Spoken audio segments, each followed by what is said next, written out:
عليكم soo dhawaada mar kaleeto activity kaleeto ayaan suubin doonaa with my assistant Ria activity ayaan idin sharaxaya wuxuu ku saabsan yahay saad u aragtaan sawiradan ayaan soo print gareeyay oo meelaha dhigay sidaas oo kale ayaad sameyn kartaan sawiro ka hadlayo qofka wuxuu dareemayo iyo shucuurta dadka sida qof haduu faraxsan yahay haduu naxsan yahay haduu cabsoonayo haduu waxyaabo uu yaani xanaaqsan yahay waxaas oo dhan ayaa soo print gareeyay dhulka ku dhajiyay ayagoo waaweyn baad soo dhigi kartaa oo yaani aad dhigayso dhulka si cunuga aad u tiraahdo kaas ama kaas ku boodo jump on it marka Ria ayaa sameyn doonto si ay u sheegto magacyada ama u garato magacyada emotions kan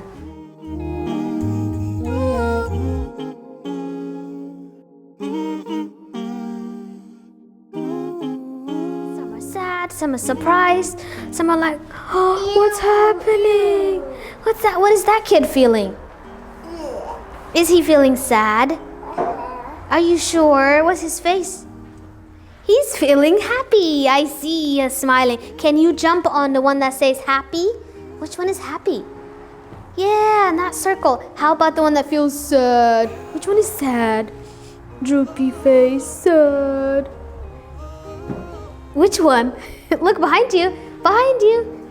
That one is also sad. You're right. This kid is also feeling super sad. How about the one that feels disappointed? I did not want that to be disappointed. That one. Awesome. So waa aragtaan waxay soo qaadi kartaa ama ay ku boodi kartaa kalarada iyo emotionska waxay yihiin magacaabaysa waxay dhahdeen midaan jecelahay oo happy ah so waxaan rajeynayaa in la sameyn doontaan ilmihiina ilaa markale is aragno maca salaam